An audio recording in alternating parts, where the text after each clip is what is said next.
Hi viewers, இந்த video எதுக்காக அப்படின்னு பார்த்தீங்கன்னா, மழைநீர் சேகரிப்பை பற்றி சொல்கிறதுக்காக தாங்க. நமக்கு தெரியாது எதுவும் இல்லை, ஆனால் நம்ம அதை நடைமுறைப்படுத்துறது இல்லைங்க.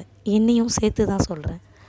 காலையில் பல் தேய்ச்சி வாயை கொப்பளிக்கிறதுக்கு கூட நம்மளை எத்தனை பேர் குழாய் தண்ணியை திறந்து உபயோகப்படுத்திகிட்ருக்குறோம். அதனால் எவ்வளவு தண்ணீர் வேஸ்ட்டாக போகுது. மழைநீர் தொட்டி கண்டிப்பாக எல்லோரோட வீட்லேயும் இருக்கணும். இல்லாதவங்க கண்டிப்பாக போட்டுக்கோங்க. நாம் பாத்திரம் கழுவுற தண்ணீரை, குளிக்கிற தண்ணீரை கூட அந்த மழைநீர் தொட்டியோடு இணைச்சி நீர் வளத்தை நல்லாவே பெருக்கலாங்க. நம்மளை எத்தனை பேர் வீட்டுக்கு தேவையான தண்ணீரை காசு கொடுத்து வாங்கி உபயோகப்படுத்துகிற நிலைமைக்கு தள்ளப்பட்டிருக்கிறோம். நமக்கே இந்த நிலைமை அப்படின்னா நமக்கு அடுத்து வர தலைமுறையினரை பற்றி யோசித்து பார்க்கணும் இல்லைங்களா?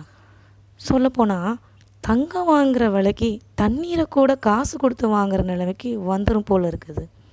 சிறு துளி பெருவெள்ளம், சிறு துளியை கூட வேஸ்ட் ஆக்காதீங்கன்னு எல்லாருக்கிட்டையும் ரிக்வெஸ்ட் பண்ணிக்கிறேன் ஃப்ரெண்ட்ஸ். நிறைய ஸ்டேட்டில் இப்போ நல்லாவே மழை பெய்யுது. ஸோ பெய்கிற மழையை நல்லா சேமித்து நமக்கு மட்டும் இல்லாமல் நமக்கு அடுத்து வர தலைமுறையினரும் உபயோகப்படுத்துகிற மாதிரி சேவ் பண்ணி வச்சுக்கோங்க. இதுக்காக தான் ஃப்ரெண்ட்ஸ் இந்த வீடியோ போஸ்ட் பண்ணுறேன்.